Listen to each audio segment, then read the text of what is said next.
going now. The whole Liam Kumar Day effect, not really happened. Nigel couldn't make it. Yeah. I rang up Mendenhall, he said he could make it. Don't think this whole Phil, credit to the guy, he always manages to do well what he has to. He is a shocking personality.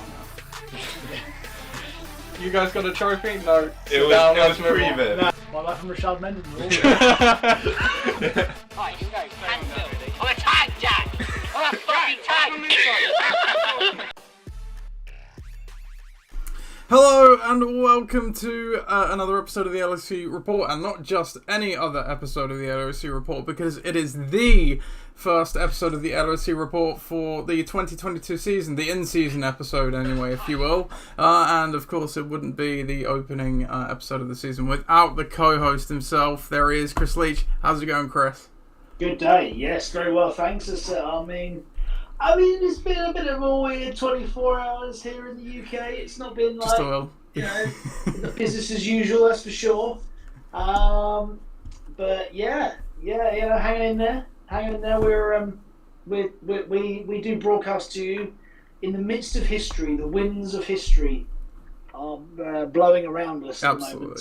So we're not entirely sure what's going to happen next. No. This is something this podcast can simply not understand. But that's it. I think that from being here, and I have seen a few things of the or bits from international sources about the Queen dying, and it is seemingly an international thing. It's the biggest story in the world right now, and we're at the centre of it. So that's quite something. So yes, that's it. Hopefully it's the next 10 days kind of like comes and goes, and then we're sort of back to normality again. But yes, a very abnormal 24 hours in the UK. Yeah, no, you're completely right. It's one of those, as you say, iconic events in history, much like a 9/11 or something such as that, where, you know, it's the where were you when X happened, I don't know about you, but as soon as I kind of saw some stuff on Reddit and things, I just basically had BBC News in front of me from that point onwards, just to kind of see. It's obviously rest in peace to the Queen herself.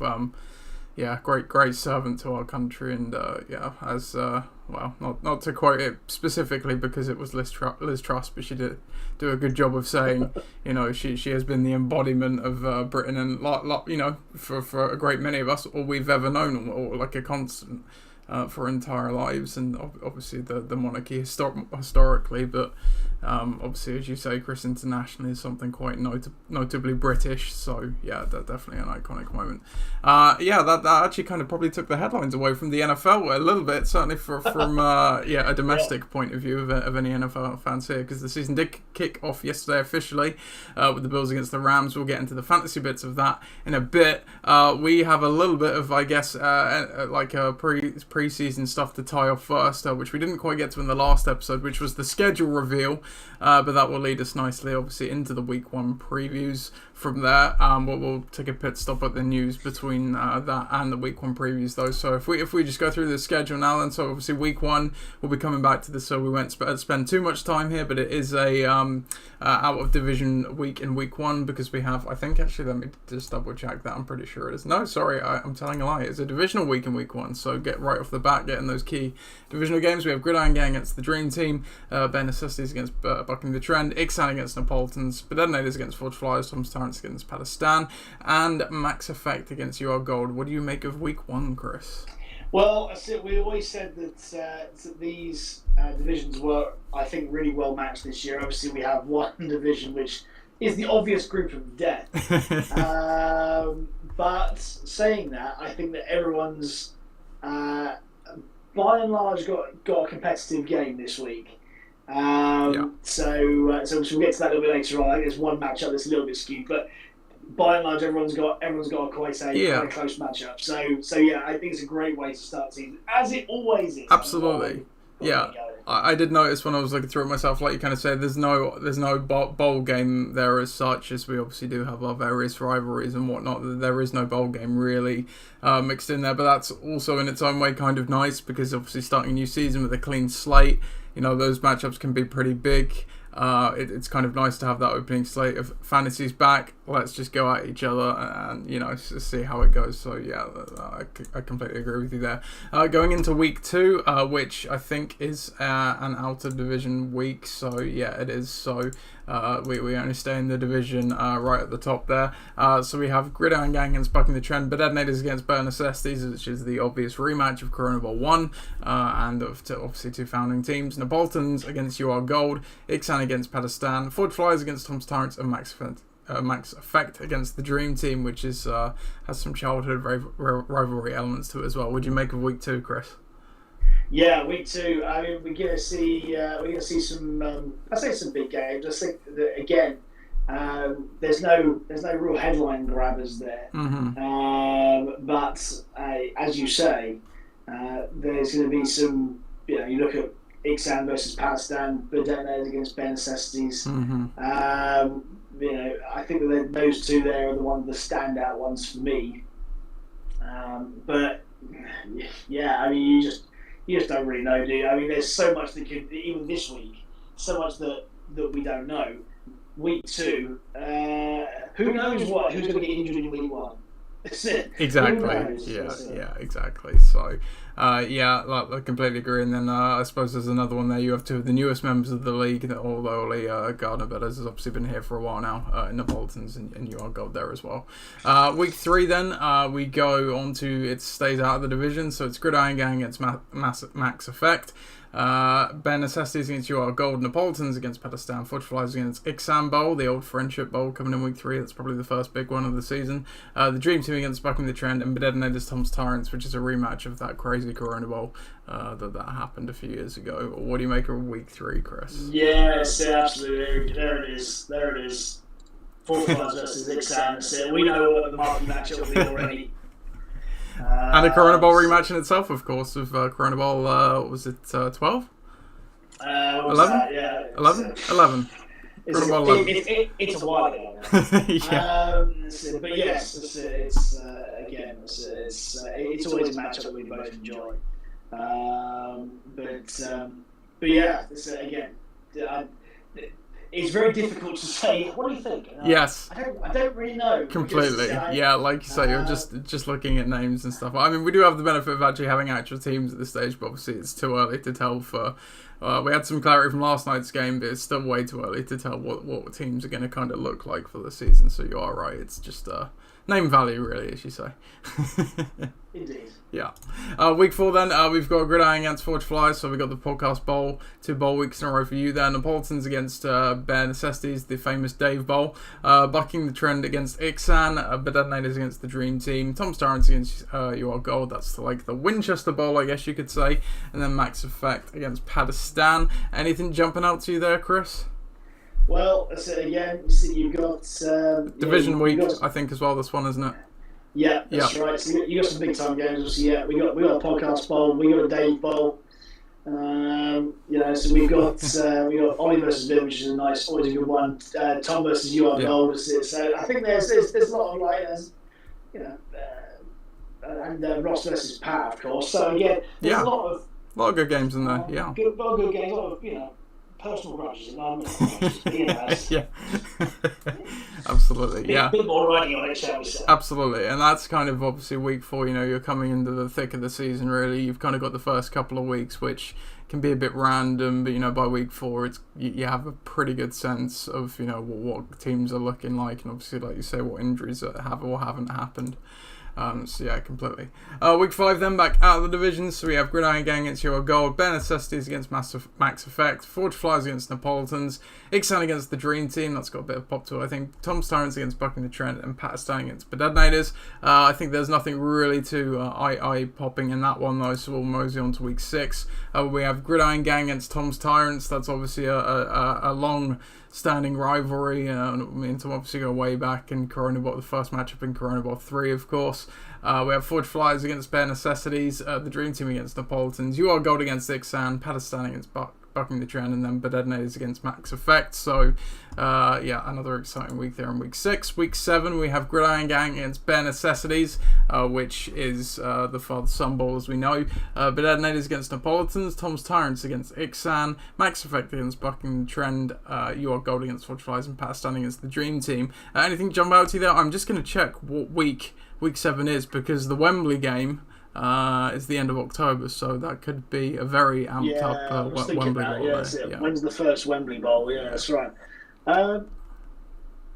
We always have a father-son bowl. That's always an interesting one. So especially as they tend to be Wembley Bowls as well. So yeah, there's a lot going for that, I think. Yeah, definitely. Let's see what we got here. So just on the old Google now. So where are we going? Week 7. Where are you?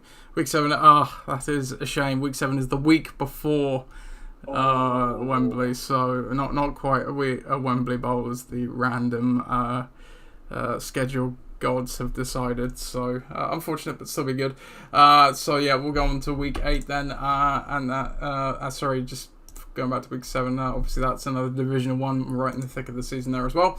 Week 8, we have Gridiron Gang against Bedednators, Ixan against Bare Necessities, Bucking the Trend against Napolitans, Fortiflies against the Dream Team, Tom's Tyrants against Max Effect, and You Are Gold against Pakistan. So that is back out of the divisions again. Gridiron Gang, Bedednators, 2 founding teams facing off there. But otherwise, we've got another reasonable slate of games. Week 9, we have Gridiron Gang against Pakistan, the Dream Team against Bare Necessities, Tom's Tyrants against Napolitans, Max Effect against Ixan, Bucking the Trend against Fortiflies in the Ollie Bowl. You Are Gold against Bedednators there. Yep. Gotta love the Ollie Bowl. Week 10, Gridiron Gang against the Dream Team, Bare Necessities against Bucking the Trend, Ixan against Napolitans, Fortiflies against Bedednators, Tom's Tyrants against Pakistan, and You Are Gold against Max Effect. You will notice that is the repeat of effectively week 1 now, where obviously the divisions, just the way that the structure making works, you do just get carbon copies of weeks, because otherwise obviously it doesn't work for a 14-game season where we all have to play each other.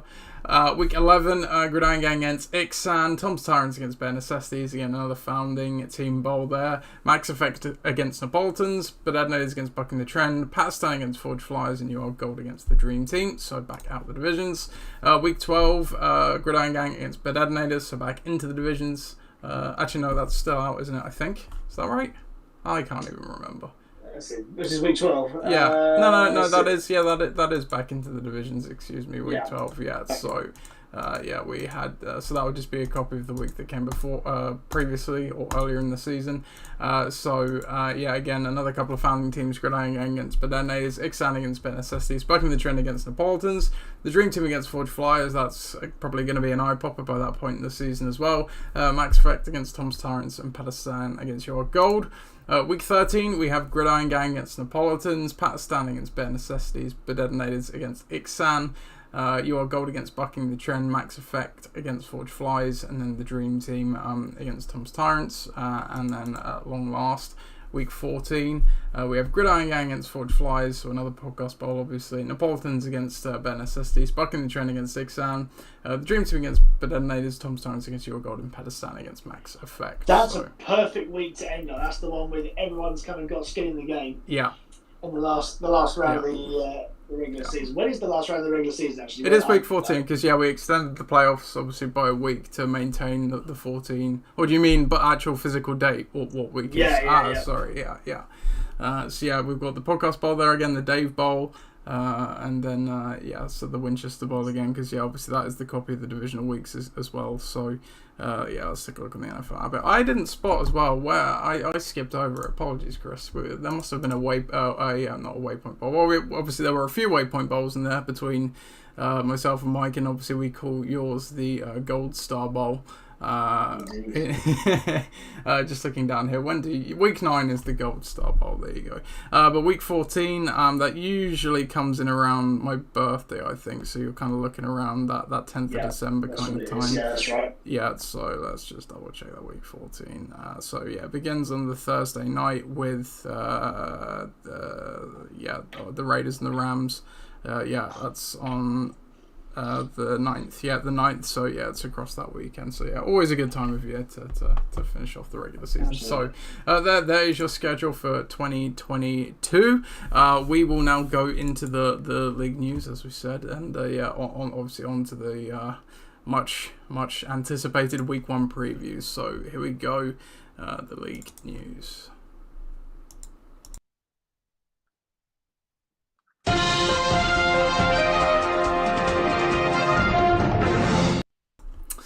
So obviously not a grand deal of news in week 1, but there are some things we can tie off of. So just to start with, as a final reminder of the enhanced team changing powers the commissioner has now. So obviously if you've got an injured player in any game, doesn't matter what slot it is, and you want to just have a contingency of if he doesn't go, or I want to play XYZ, doesn't matter if that guy is kicking off on the Tuesday night game, as long as you report it to me, but before either of the players involved kicks off, we can then obviously make sure you've got the exact players that you want to play out there if you want to play them.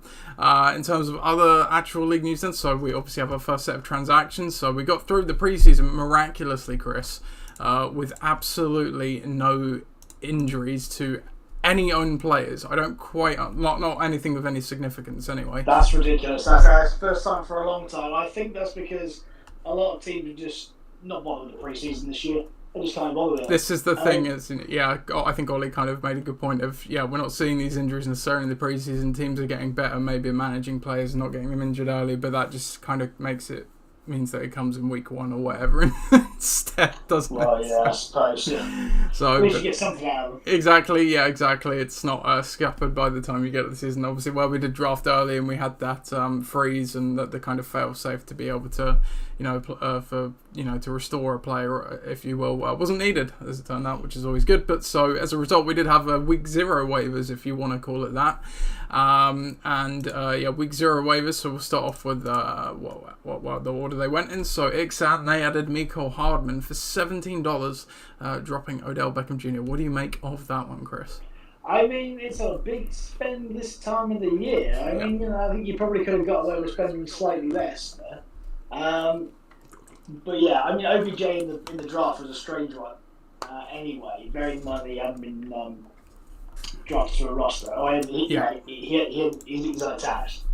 I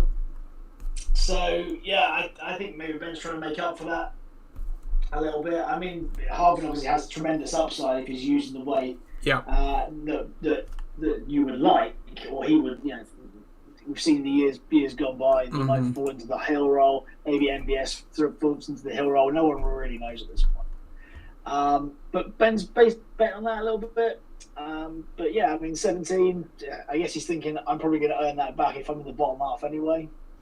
And people have waiver budget at the end of the season anyway. But I don't know. I just think before the season, spending waiver budget is definitely a different move. I think I agree, and let me see if I can see the waiver report on here. I don't know. I think, again, it's the kind of thing you can only really see for your own players what happened, even though I'm commissioner. Yeah, so it was only your own players. And even then, because obviously I had to run these manually because the site screwed me over.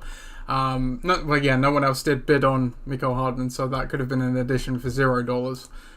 Like you say, no one was running there necessarily to get him. I think it's as one of those kind of look at it as a late round pick, upside pick. Sure, why not? Absolutely. But like you say, that's actually a bit of investment. Yes, like you say, he could get the money back potentially, but obviously he didn't need to spend that in hindsight. So we'll see. So Gridiron Gang, they added Brian Robinson for $2. What do you make of that one, Chris? He's got a few holes in him. So I hear. Apparently, he doesn't anymore. He heals like Wolverine, apparently, and oh really? He doesn't even. It doesn't even have a scar or anything, or something ridiculous. Like, yeah. Wow. Yeah. In which case, then he can go and join the very messy committee and the very messy, dysfunctional Washington Commandos, Washington football team, Redskins, whatever they're called. The commies.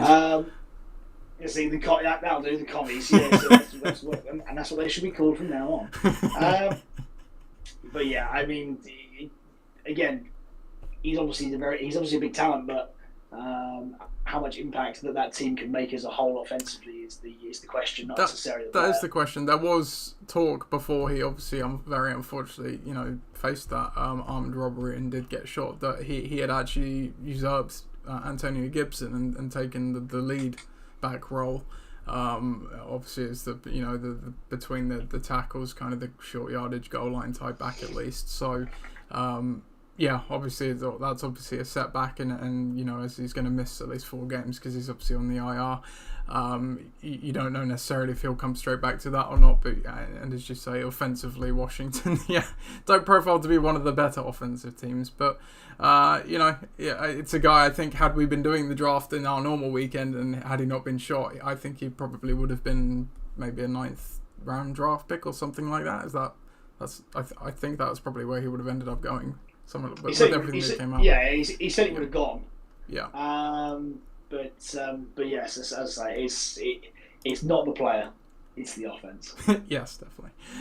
You had an addition, Chris. You added Nico Collins for Mark Ingram. Obviously, Mark Ingram was purely a handcuff from your perspective, but you zeroed in on Nico Collins as your free agent addition. I must admit, he was on my emergency list of late dart throws in the draft as well. So. Yeah, so I was in need of a receiver, and I thought to myself, you know what? I got a handcuff. I like the look of this guy. What I've seen in preseason, he looks like a big dude. There's lots to like. The fact that the division that he's in is reasonably soft, and I think Davis Mills is okay. I completely agree. I completely agree. I think if he can take a step forward from he started quite laughably bad last season when he was getting starts with the whole Deshaun Watson thing going on, but actually by the end of the season, kind of almost quietly, and I know firsthand because I streamed a defense against him and they did absolutely terribly. He was actually having some decent games, and like you say, combined with that division, and then Houston could actually be one of these surprise teams because. Quietly have a fairly good offense as you say, if Mills hits the bill. They've got Damian Pierce as well, and then that receiving room with Nico Collins, who was a rookie last year. No, I completely agree. It could, in terms of dart throws, you could certainly do worse.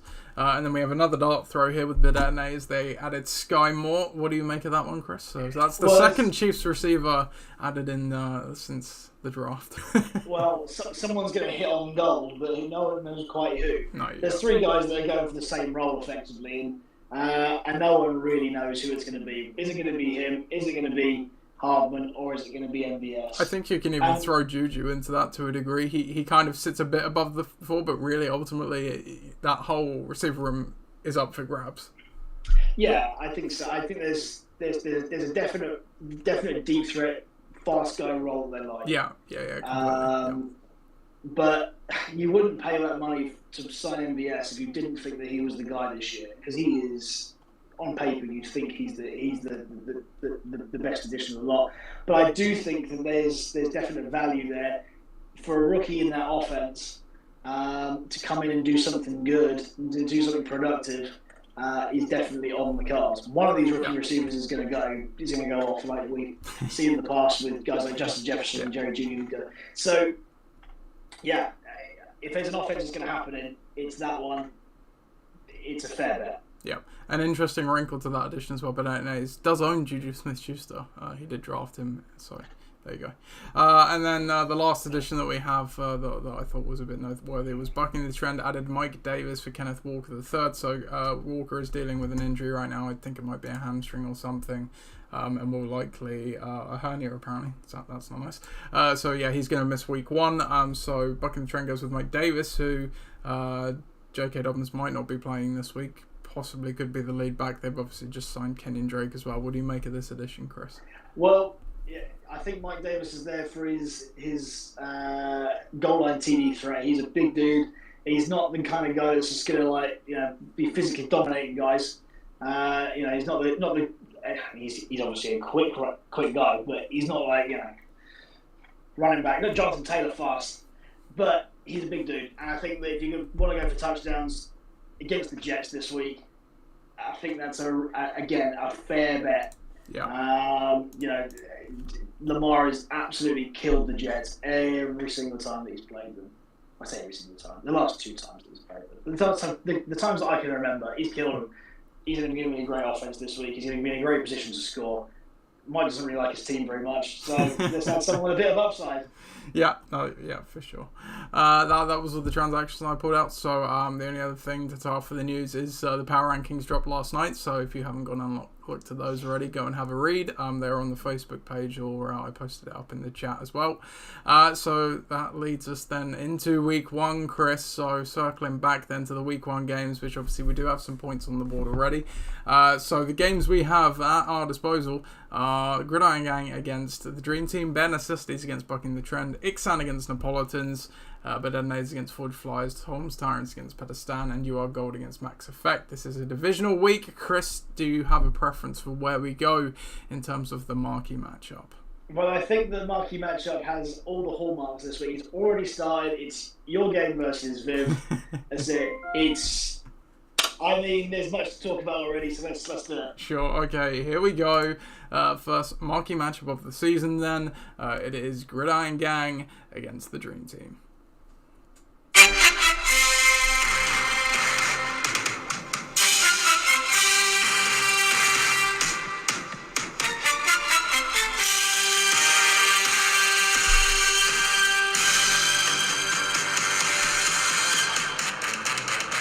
Gridiron Gang take on the current champs, the Dream Team, in week 1 of the 2022 LOC season, and it profiles to be a fitting first game for the current champion. Currently they are leading 39 to 37 points with a projection of winning 104 points to 101 points. Looking down the lineups for the Dream Team, they have Joe Burrow at quarterback, Stephon Diggs scoring 18 points already in the kickoff game as receiver, Jamar Chase as well, Mike Williams, DJ Moore and Jerry Jeudy. They are going with the spread formation early, and well, actually it's all our wide formation. 5 receivers in the lineup there. The Bills already got them 21 as well, which has got them at 39 points. On the other side of the board, Gridiron Gang, Josh Allen had a good first game as well, 37 points in that game. They are going with a 12 personnel. That's 1 running back and Joe Mixon, 2 tight ends and Kelsey Waller.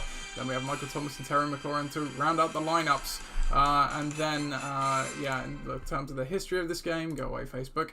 What's the head-to-head record that we have here? It's Gridiron Gang. They are 5-9 all time against the Dream Team. So Dream Team have the edge in that respect as well. Chris, take it away.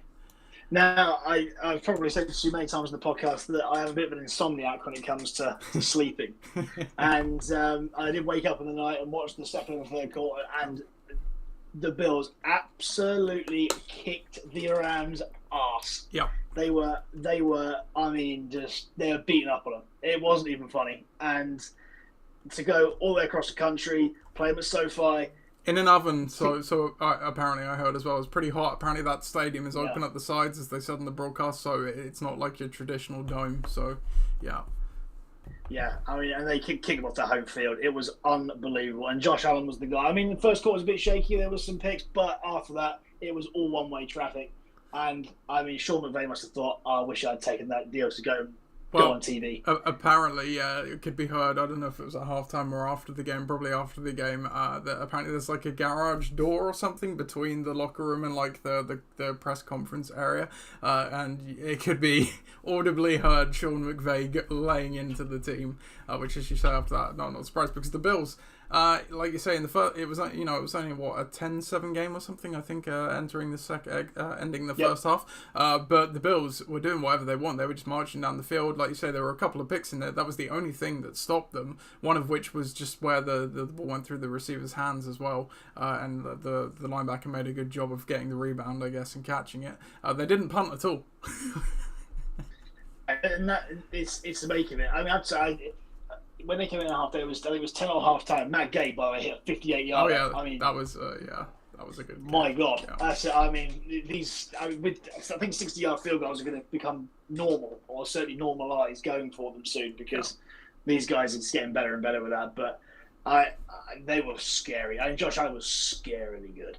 Scarily good.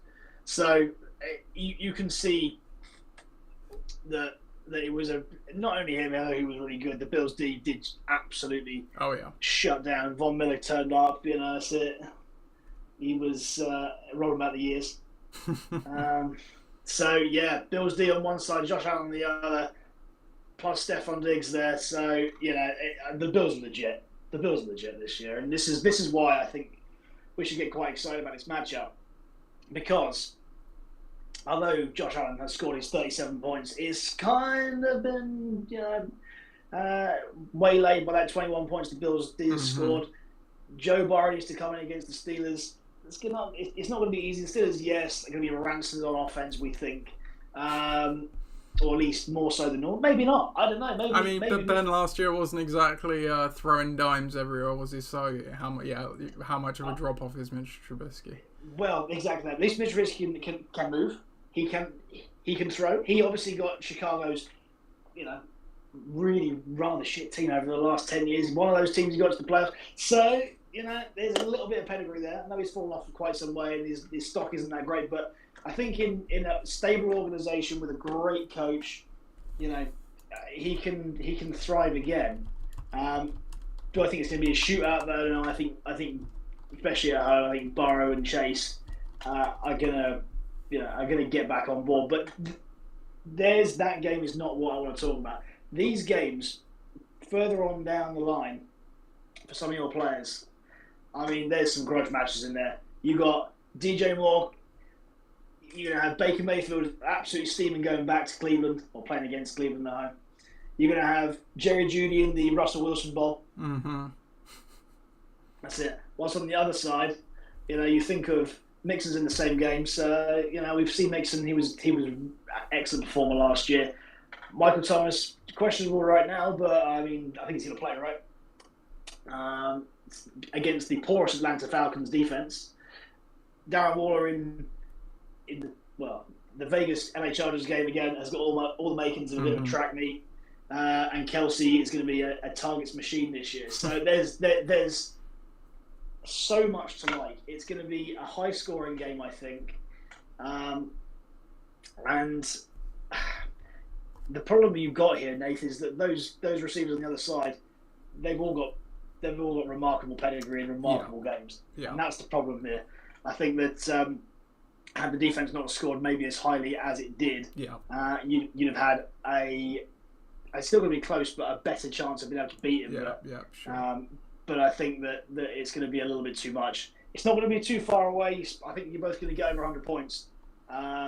But it's going to be Viv by a neck. Yeah, I'm going with Viv as well, and don't forget we've got our locks that we can use on one game a week. I keep all the stats for that, so just in case you've forgotten since the end of the season. In the pick'em, I'm 14-11, Chris is 14-10, but in the locks, however, I'm 1-4 and Chris is 4-1, so we do differ a bit there.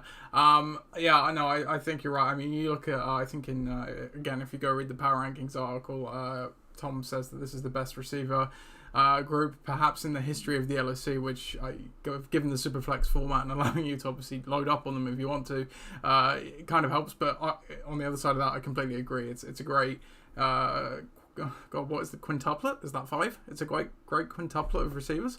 And all of them as well, except DJ Moore, you would argue you have elite quarterbacks. And as you say, for week 1 only at least, Baker probably is going to be trying to play out of his mind, so it kind of might squeak into that category for at least 1 week. So you're right, he's obviously got off to a good start with the skill position Diggs, so they'd be somewhat expecting that kind of performance from him. And the Bills did overperform. Now the Titans do play the Giants, so we'll see what that looks like. So you never know, there's opportunity to offset. But I tend to agree with you. I think Josh Allen's given me a good start. It has been offset to a degree, and I would lean with the Dream Team there as well. So we both picked that. No locks in this game. And then I'll just tie off the injuries at the end of the game. So you did mention Michael Thomas there. So he had that hamstring about a month ago in the preseason. A few weeks ago even, but as you say, Chris, he's logged a couple of limited practices, so he should be good to go. Elsewhere, Alan Lazard, he got stepped on or something in practice last week apparently, so he hasn't practiced at all this week. He was in my lineup earlier in the week because I was going to go with him, but with that going on, obviously I'm not going to. And then I think, Waller isn't even on the designation as well because he had a hamstring brought on by a severe lack of a good contract, so... and then on the Dream Team side of the ball, no notable injuries there as well. So we'll go on to our next game then, which is Bare Necessities against Bucking the Trend.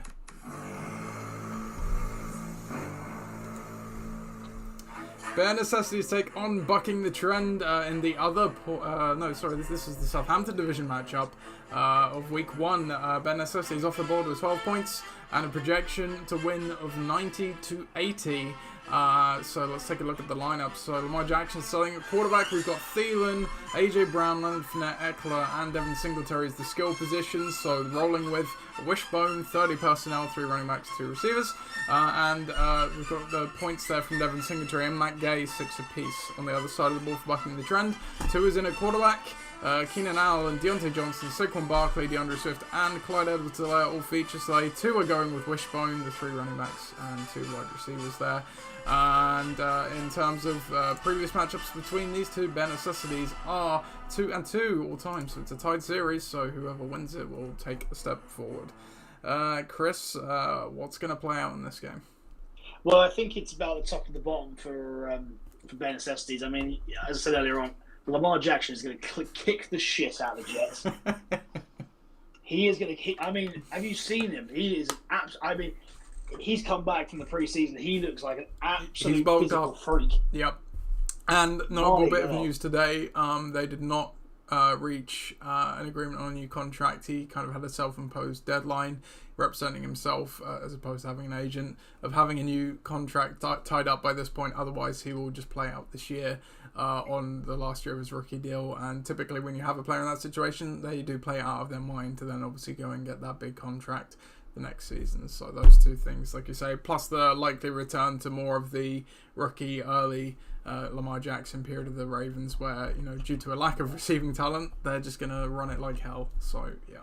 Well, yeah, that's right. And I mean, I don't think the Jets are going to be able to cope here. I mean, yes, they've improved, but I'm sorry. I say you don't come back looking like that, looking absolutely shredded to play the same as you did last year. He's going to come out and absolutely kick off and take names. The 49ers D as well, by the way. They play in Chicago. Justin Fields is going to be running for his life. Poor guy. That's it. His offensive line is cack. We know how good the 49ers are. I mean, that could be a bloodbath. Absolute bloodbath. So, yeah, expect a big D score there, I think. And then you've got the guys in the middle where I know Eckler went high in the first round. And I think probably for good reason. I think the Chargers are going to be really good this year. This is a high-powered game for him. But there are still question marks surrounding Fournette and AJ Brown, in my view. Yes, one's playing primetime against Dallas, and Dallas, you can't think of a much bigger game to start the season with. But there's a bit of dysfunction at the Bucs this offseason. Mm-hmm. I know Brady's been away, and he's been a bit coy in his future. So, you'd like to think that he's going to be okay to start the season, but also, is his mind really in it? Well, supposedly, I don't know how much you've been following it, but obviously he had that weird 11-day absence in the heat of the preseason, missed games as a result of it. Supposedly marital troubles caused by his decision to unretire, which... again, if you follow what Giselle has talked about, Brady's wanting him to retire and stuff for years now. Not surprising, I suppose. No, exactly that. And he's a 45-year-old guy in the NFL. Players aren't supposed to be 45. He's completely unprecedented, but he's still absolutely, stacked. The guy can play. The guy's a genius, best player ever. So it's wrong to maybe doubt him, but it's also. No, you're completely right, because there's O-line issues there as well with the Bucs. This is not the same Bucs team that we've seen in seasons past. That O-line has had injuries, retirements. There are a lot of unproven guys playing there. As you say, Brady, another year older. The receiver room, Godwin's coming back from an injury. And then behind that, you have a couple of new guys in Julio and Russell Gage. Tight end-wise, Gronk is gone as well. So, no, you're right. It has been more tumultuous. And Bruce Arians, of course, let's not forget, going into the head office role. So. Exactly. It's how will Todd Bowles fare? Who knows? It's got to be a completely different outcome, you'd have thought. Dallas' defense is boom or bust, and when they're on it, they're on it. This is it. Those guys. They've got some good pieces still. Yeah, absolutely. Mm-hmm. So I think that there's a question mark over there. Similarly with AJ Brown, how will he fare in Philly? Is Jalen Hurts really the real deal? There's again question marks over him as a passer. Detroit are obviously much improved. Fans of the podcast know how much I'm a fan of Dan Campbell. The guy's, Have you been watching Hard Knocks? I have. Oh, Guy's yeah. box office. The guy's box office. It underlines everything I like about the guy. So yeah, they're going much improved. They're not going to be the laughing stock of years gone by. They weren't the back end of last season. I think they've got a really good platform in which to build. And then obviously Thielen. Yeah, I think that the Vikings, there's a lot of chat about them being great this year, and I think for good reason. But Justin Jefferson's still there, and though he will eat up a lot of targets and will, I think, have a brilliant year. That's it. Is there room to think that they might be a little bit overrated, especially against the Packers? I agree. I completely agree because you can toss it both ways, can't you? Because you look at the Packers and you say, okay, they've lost a lot on offense, blah, blah, blah. Our defense is still elite. And then you look at the flip side of that. The Vikings were a middling team that were fairly good on offense, but not very good on defense last year. Kevin O'Connell comes in and suddenly everyone's raving, expecting him to be this dynamic offense. This guy has never been a head coach before. He was the OC last year for the Rams, but obviously we know Sean McVay's running the show there. Yeah. Now he's got his own, so I completely agree that there's been a lot of hype, but you need to see that kind of thing, but before you believe it, type of thing. Supposedly Thielen's rolled back the years a bit. I heard earlier today that he looks like the Thielen of 4 years ago, whatever that means, but no, you're completely right. We don't really know what we're going to see out of this Vikings team. Yeah, that's it. And when you're playing Green Bay at any point, this one's in Minnesota, but still, yeah, they're familiar opponents, but yeah. Yeah. With Green Bay as your opponents, that's it. And without Rodgers quarterbacking, you could never rule that team out. But even then, it should be a bit of a. It's going to be a tasty game in there, to be honest. I think Rodgers got something to prove that he's still king of the North. And then on the other side, we talk about questions on Dave's team, but we have many questions on Mike's. So let's go through them. Starting with Tua.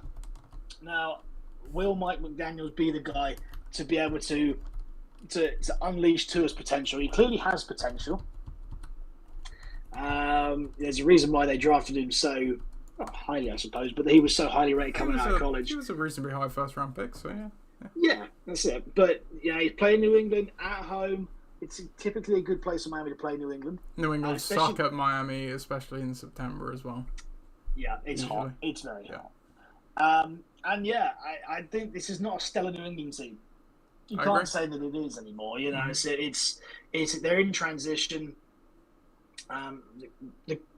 Belichick's the best coach of all time. He's got his guys around him. But I back Tua to have a better year. I think he's going to have certainly a more dynamic, more functional coach, maybe, even if the function around the franchise maybe isn't quite so much. It's a weird franchise with a weird guy who owns it. Don't sue me. But yeah, it's... Just go and Google Stephen Ross and read the articles that came out from this off-season. That's all you need to do. Exactly. Exactly. Keenan Allen with the Chargers this year, I think it's going to be a real success. I think Justin Herbert is the man. I said we know he's the man. He's been touted as the man for some time, and he could well be the MVP this year. I think he's definitely in contention. But then you have the ultimate question marks: Deontay Johnson with. I don't think he's going to play. I don't think he's going to play. Jumping ahead on the injury news, but he's obviously in the lineup. So, he had that shoulder injury, which Tomlin at the time said he could have gone back in the preseason game, which is actually just coaches lying as per normal. So, he is a very big risk of missing that game at the moment. Yeah, absolutely. And then you look on who you can replace him with. Well, it's either Amon Ross and Brown or Hunter Renfrow. Or Mike Davis, maybe that, Josh Jacobs as well as in there. So there's a few guys in play there, but yeah. I don't think so, because the three running backs below, presumably... You're a good point. Yeah, sorry, good point. Yes, because he's going with the three. So yes, it is literally Renfrow saying Brown. Good point, yeah. So yeah, that's a real issue.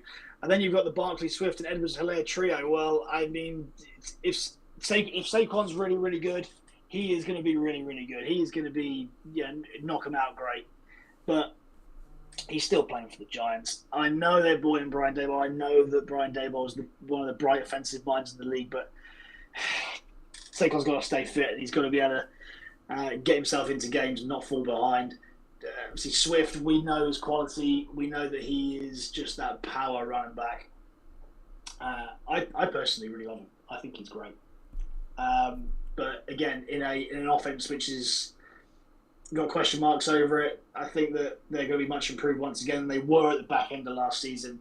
But any franchise with Jared Goff as the starting QB, you've always got a few question marks over. And then Clyde, again, fitness is the problem. It's staying healthy and getting himself into games. He's no doubt the lead dog in there, but there's a lot of running backs in there now.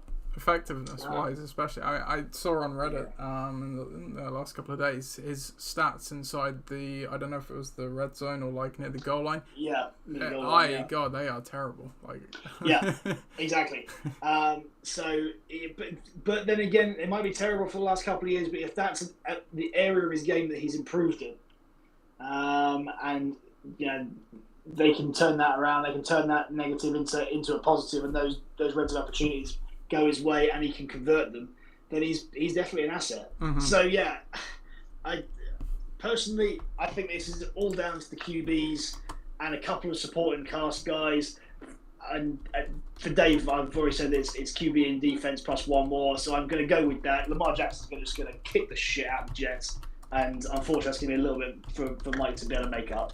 Yeah, I agree. I'm going to go with my dad. Not only am I going to go with my dad, I'm going to lock in Ben Assestes for a win this week. Sorry about that, Mike. But losing Deontay Johnson, as you say, there's already some question marks. And, like you say, it's running backs on bad teams, or not bad teams, but, in case of the Barkley and Swift, really spotty offenses, I guess you could say.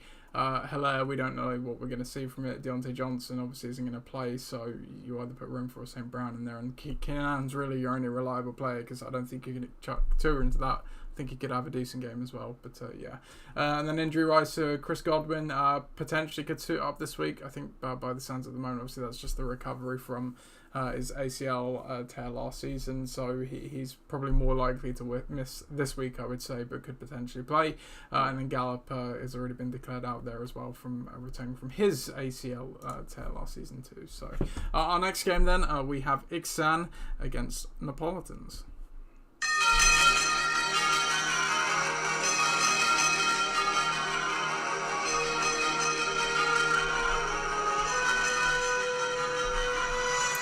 Ixan take on Napolitans here in week 1. Neither of these teams have had any players yet, so we've got only projections to go off of, and boy is it in favour of Ixan, as they're predicted to win 102 to 84. Looking down the lineups for Ixan, Mahomes leads the quarterback room, and then in terms of the skill positions, it's another wishbone, 3 running backs, 30 personnel, 2 wide receivers, Cooper Samuel, James Conner, Christian McCaffrey, and Antonio Gibson feature in the lineup. On the other side of the ball for Napolitans, they've got their Philly faithful in Jalen Hurts starting at quarterback. Then for the skill positions, we have 2 personnel, 2 running backs in Edmonds and Najee Harris, and then 3 receivers in Tyreek Hill, T. Higgins, and Christian Kirk. The history of this matchup all time, let's take a look here. Where's Ixan? There they are. They've only played each other once, and Ixan took the win in the first game. So, Chris, will Napolitans get a win here, or will Ixan get a second win over them? Well, I have to say, looking at Ixan's starters, you have to think to yourself, that's a difficult mountain to overcome. And look, Ben's done really well to assemble this team. You look at that, Mahomes, Debo, McCaffrey in the same team. Brilliant. That's a brilliant spine to work with. When you throw in James Conner, who was really effective last year, I think will be the same again. Plus Antonio Gibson, who... Yeah. For a 1 week show where he's going to get all the carries, he's going to be really effective too. So throw a bit of defense in there. Colts against Houston. Do you want to know what the scores of Colts against Houston were last year? Was it combined across the 2 games? Was it really low or was it really high? 62-3 in favour of the Colts. And there you go. So. So I think that says all you need to know. I know that Amari's playing in a team with Jacoby Brissett, as his QB. But if there's a game where it's going to happen for him, he is going to get fed targets. So again, it's not the worst guy to have. Also, on the other side, you have guys who are a bit up and down, I have to say. I mean, we've talked about Jalen Hurts as questionable in the passing game, but it doesn't matter in fantasy. So if you've got legs, then you will be able to succeed. And I think that, again, those dual threat guys are really important. Absolutely. He was an example, one of those guys last season that, there was quite a lot of talk throughout the season of him potentially being benched for Minshew. That didn't happen. But from fantasy perspective, he was really good because, like you say, he's one of these rushing running back. In case of a good fantasy quarterback versus not necessarily so good there. But supposedly all the reports on him this preseason have been really, really good. So, as you say, he could potentially even take that step forward. Absolutely. There's a couple of Dolphins. In fact, you going Dolphins heavy actually because you've got Hill in there. We don't know what he's going to be. Is he going to be that guy that we saw in KC for all this time? The guy who's going to be the deep threat. Can Tua find him? Will New England just mark him out of the game? So just wipe him out. I don't know. It's a strange one. I really just don't know which way that's going to go. Dave was obviously high on T. Higgins in the draft, so I hope that comes off for him. But I think that offense can sustain two quality receivers. But Jamar's just the guy, and he is the man. And then you go down to the two running backs, Edmonds and Harris. Now, Harris is going to get plenty of carry, I think, this year. I think they're going to rely on him a lot as that big body bruiser when they can't, they can't get any further. But Edmonds is a strange one because there are a lot of running backs down there. You got him, Mostert. I think Sonny Michel's still there. So it's. No, he got cut. He's the child. Oh, he got cut. Dear. Yeah, I think they kept Myles Gaskin instead. So Miles Ahmed, maybe one of the two. Yeah. There's a lot of guys who have been bit part players in our league for certainly for some time, and then Christian Kirk. Well, the old adage of follow the money.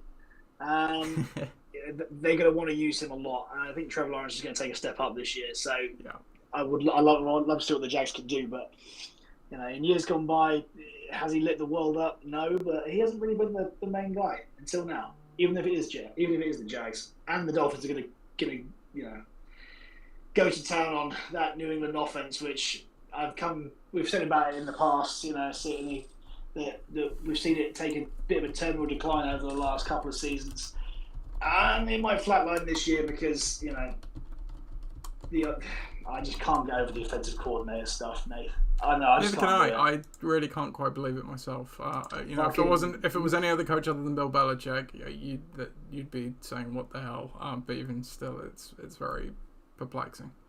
I was talking to Tom about it actually yesterday. I think it's more a case of obviously within the Belichick system, it's usually promote from within. They don't typically make outside hires. They're usually very good at developing coaches.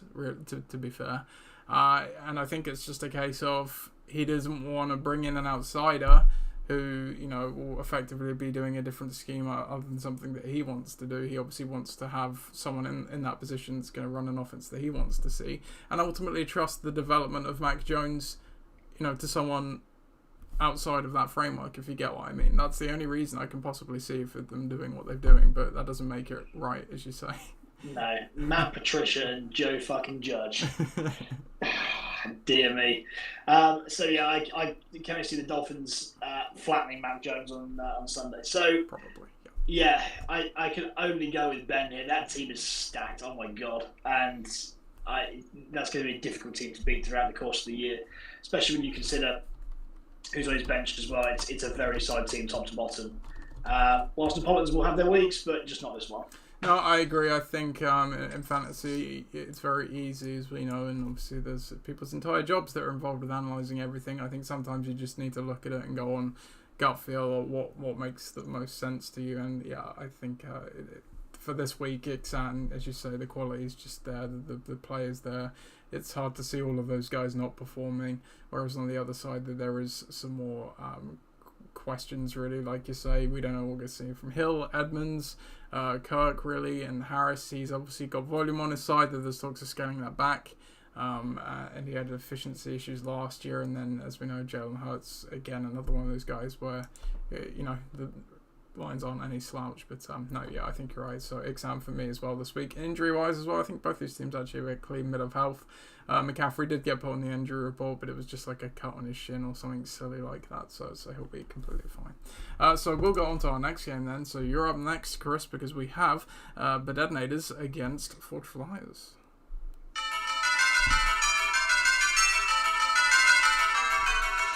The Detonators take on Forge Flyers in the other Portsmouth Division game here, and the projections are in favour of Forge Flyers in this one, 87 to 78 points. Looking down the lineups, Kyler Murray in at quarterback for Forge Flyers, and then in the skill positions, it's another wishbone, a lot of wishbone in the LOC this week. 3 running backs and 2 wide receivers, Colton Sutton, Joe Waddle, with the running backs Alvin Kamara, Nick Chubb, and Elijah Mitchell. On the other side of the ball for the Detonators, they've got Russell Wilson in a quarterback for a new team, obviously, with the Broncos. And then in terms of the skill positions, it's, you guessed it, another wishbone, 3 running backs, 2 receivers. We have Darnell Mooney and CeeDee Lamb starting the receiver with Derrick Henry, Travis Etienne, and Bryce Hall in at running back. The history of this matchup all time.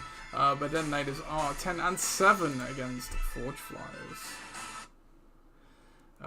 So it's the Wishbone Bowl, or another Wishbone Bowl.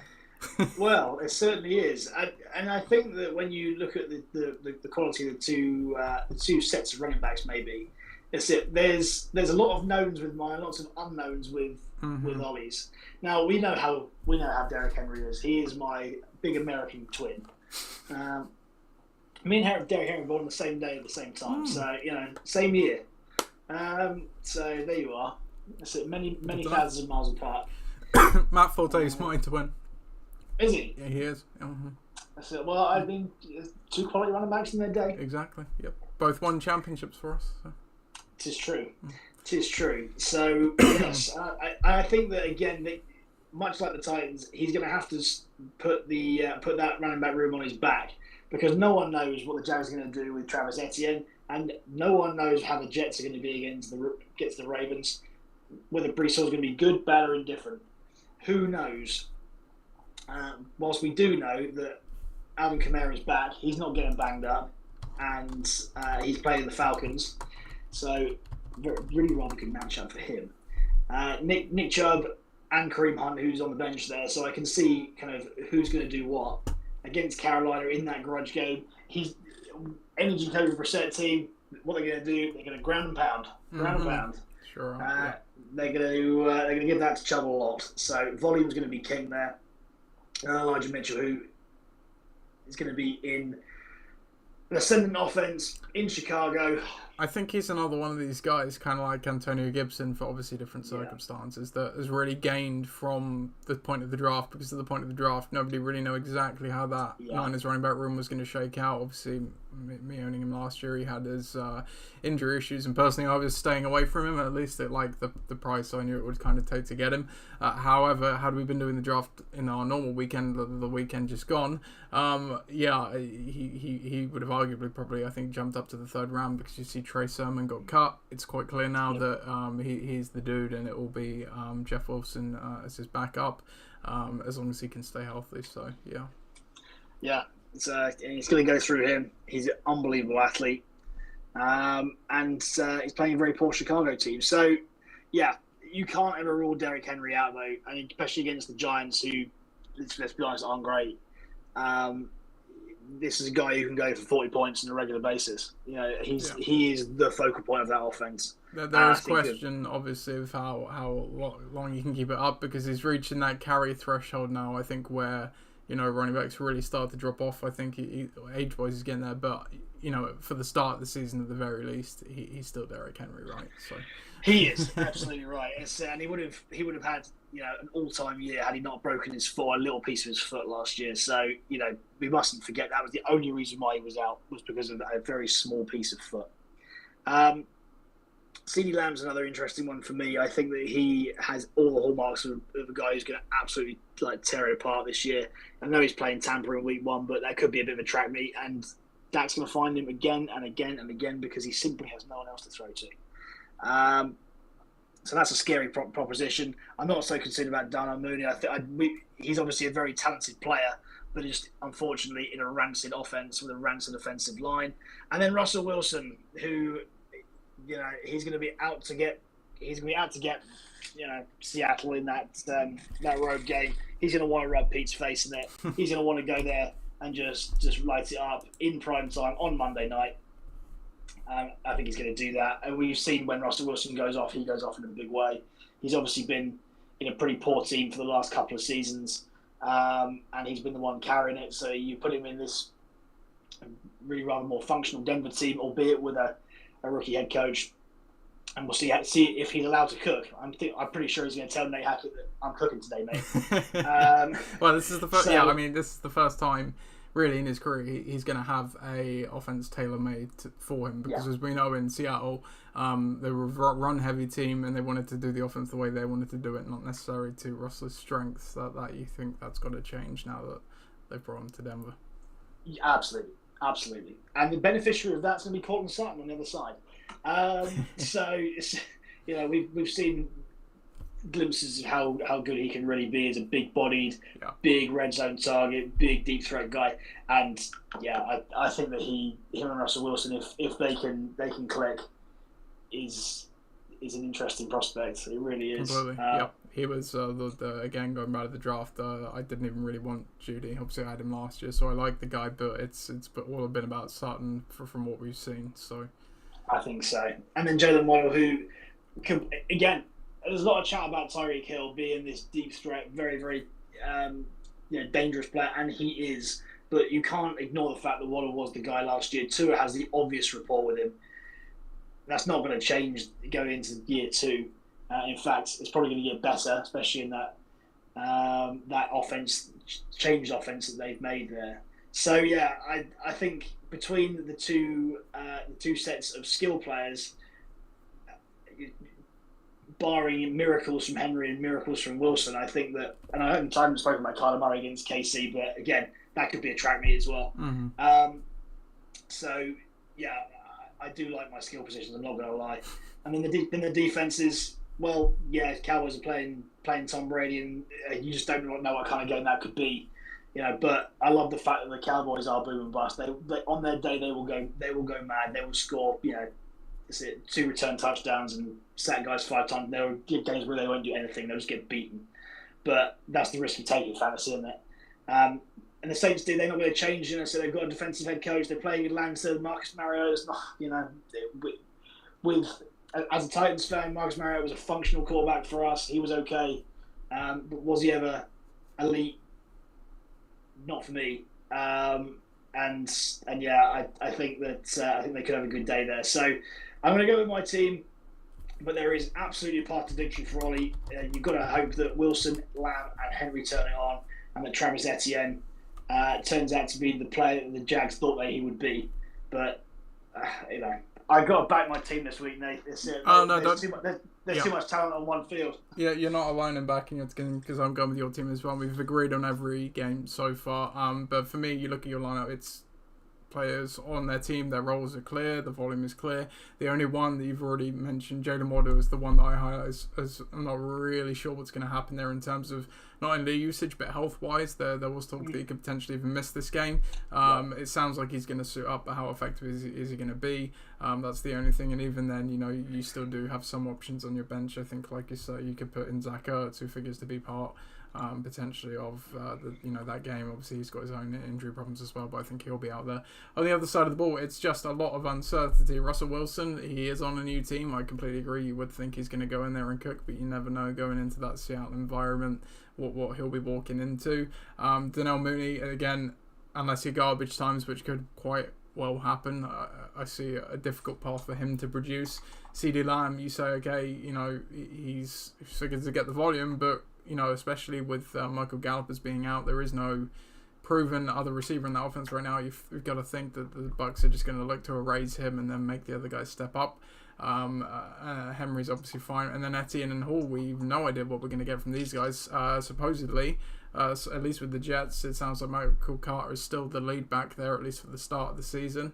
And James Robinson could potentially, it might just be coach speak, but have his normal workload, which is pretty miraculous after he obviously partially tore his Achilles as well. So there's just a lot of uncertainty on Videtnes right now. I think earlier in the season, you see these kind of teams can be a bit slow starters, and I think absolutely his team will come good after a few weeks, but for week one, it's easy for me to pick your team. Injury-wise, Russell Gage, he's had a hamstring injury as well. I think he'll be back for this one.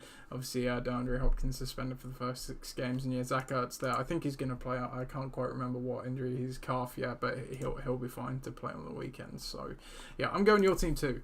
So we'll go on to our next game then. It is Tom's Tyrants against Pakistan.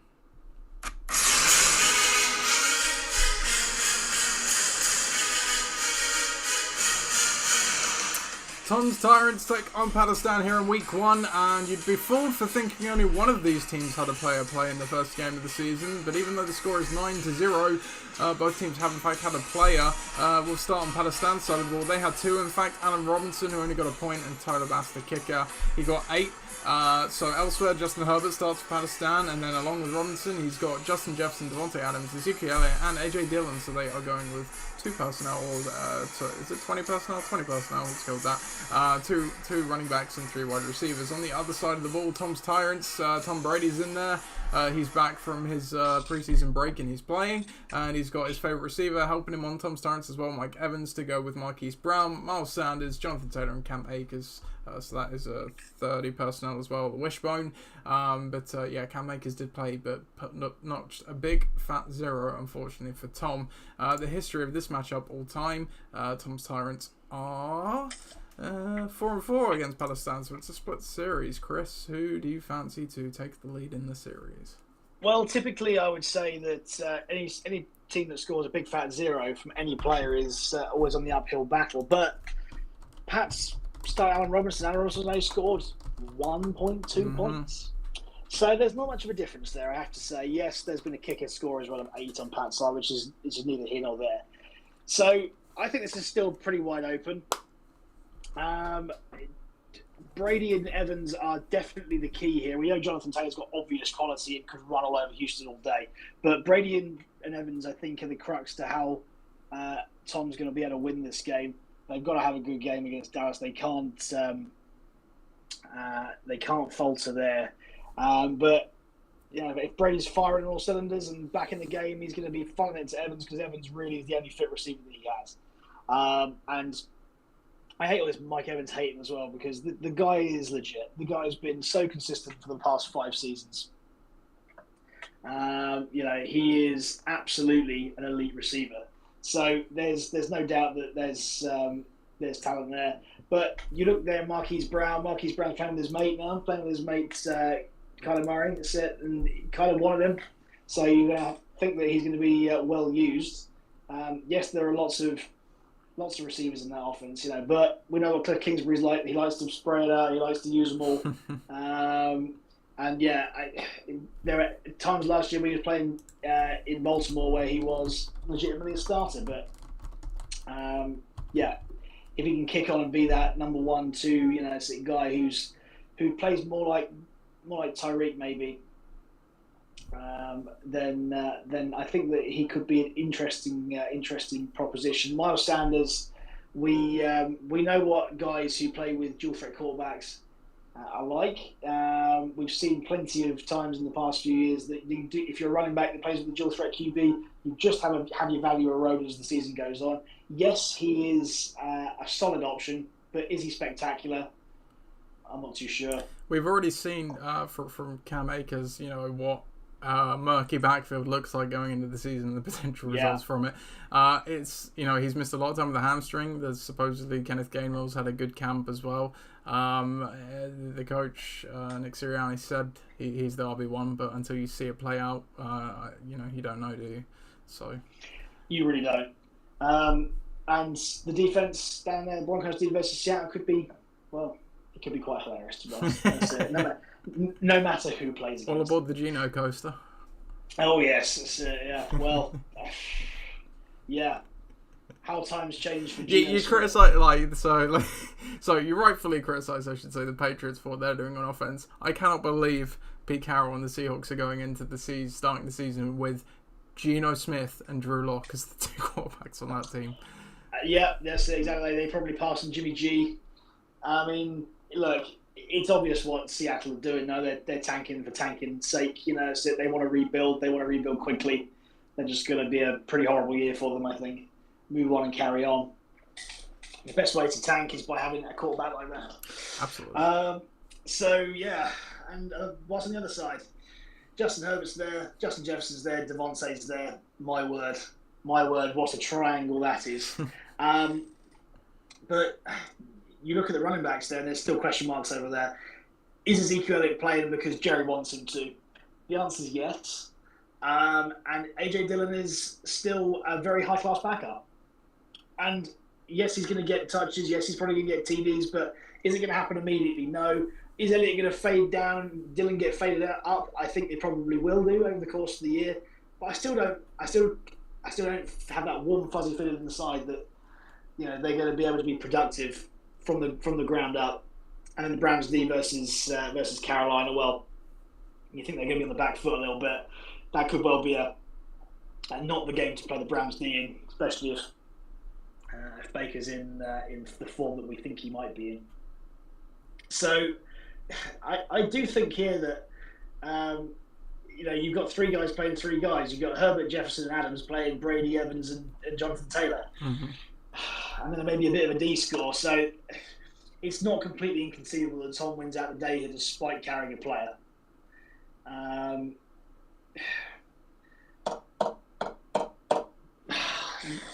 But I can't bet against Justin Herbert, Justin Jefferson, and Devontae Adams. I mean, that's just ridiculous. So I think I'm going there, but this could be a really, really tight mid-scoring game. This could be an 85-83.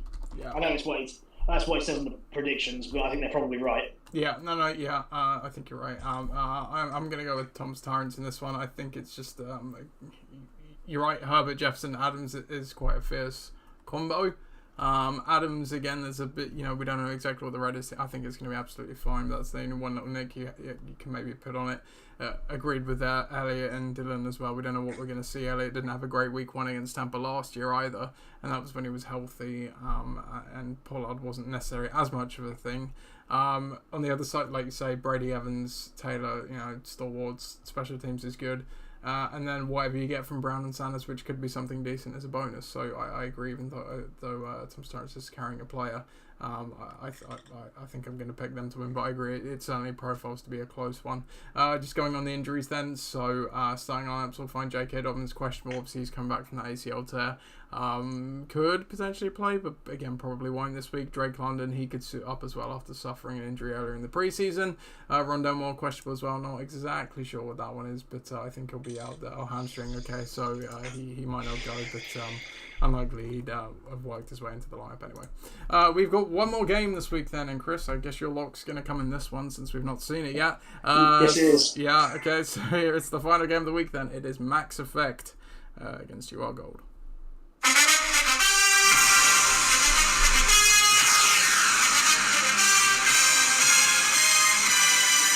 Max Effect take on UR Gold in our final game of the week. Projections have this one going to Max Effect 108 to 90 points, especially with 34 points already on the board compared to 8. Let's take a look at the lineups. For Ross's team, Dak Prescott lining up there in the starting lineup. Cooper Kupp has already played, as has Gabe Davis. They've got 19 and 15 respectively. And then around that we have Mark Andrews, David Montgomery and Javonte Williams. That is some 21 personnel this week. 2 running backs, a tight end and 2 receivers. On the other side of the ball, UR Gold. Trey Lance is in there in the starting lineup for both the Niners and UR Gold, of course. And then skill position-wise, Brandon Cooks, Michael Pittman, Dalvin Cook, Aaron Jones, and Rashad Bateman. So that's 20 personnel, 2 running backs, 2 receivers. And the Rams D posting that 8 points for UR Gold there in the first game of the season. History of this matchup all-time, UR Gold are 3-5 all-time against Ross's team. Chris, take it away. Yep, I think, again, we've talked about this game being big. Dak Prescott versus the Bucs.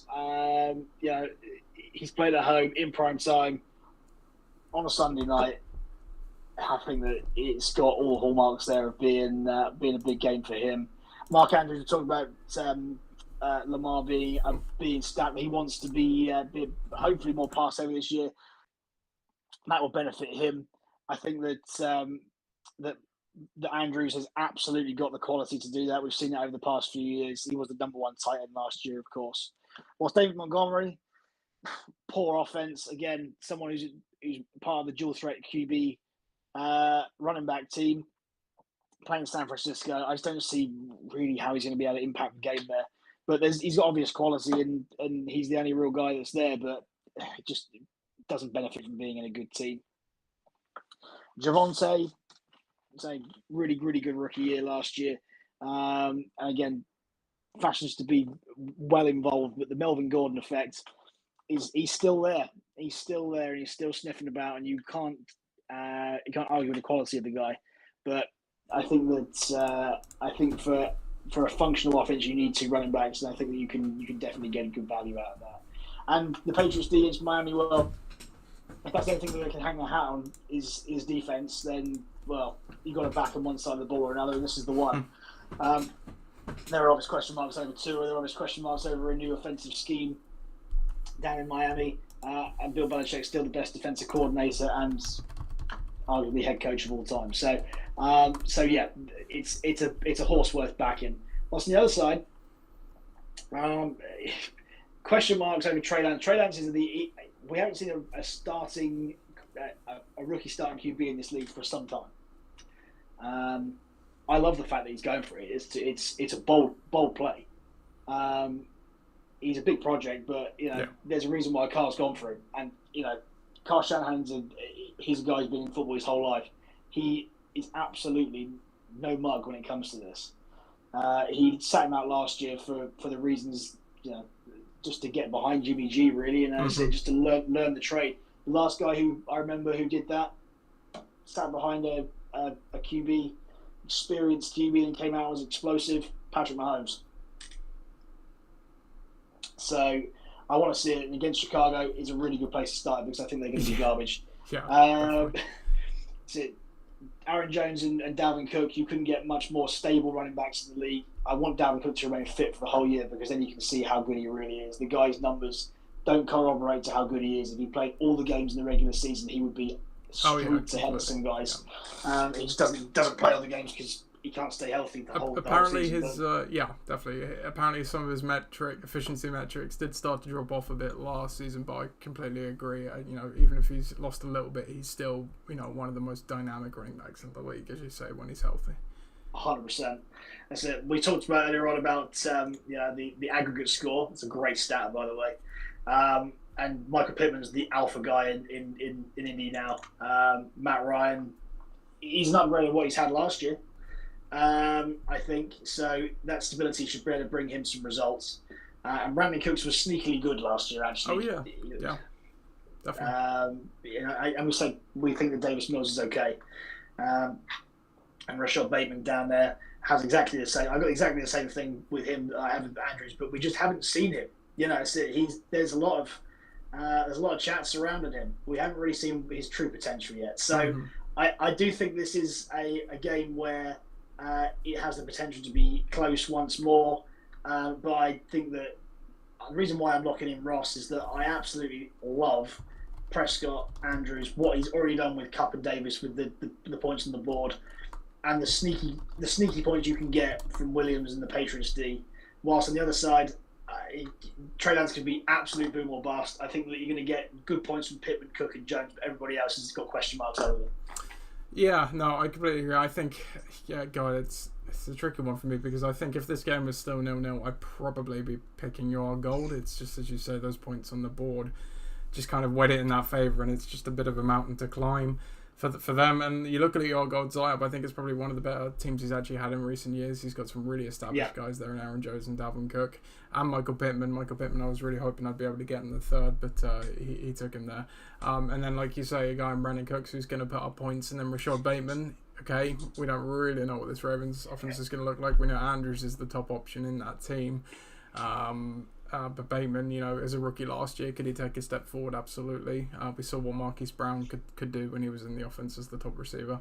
But like you say, it's Trey Lance. What is Trey Lance going to bring? And I think that's really going to be the difference in this game. I think if Trey Lance has a good game, I think Yorgo could probably erase the difference and actually win this one.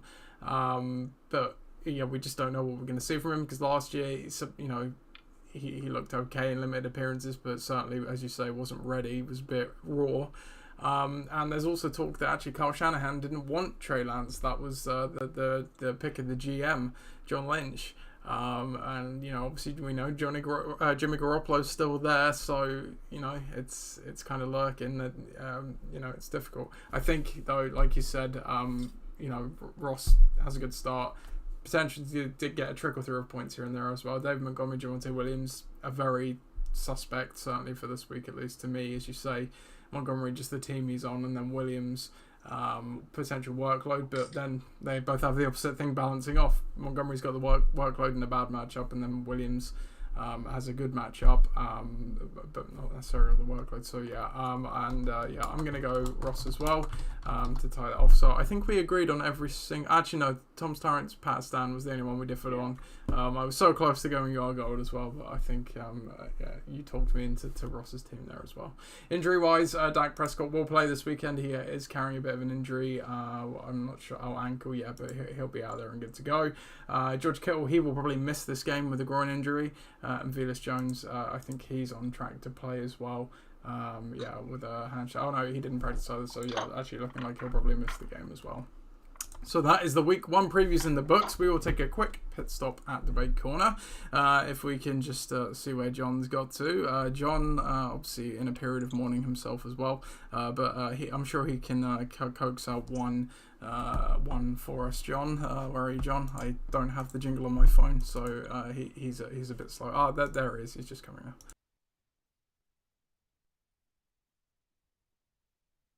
Order. There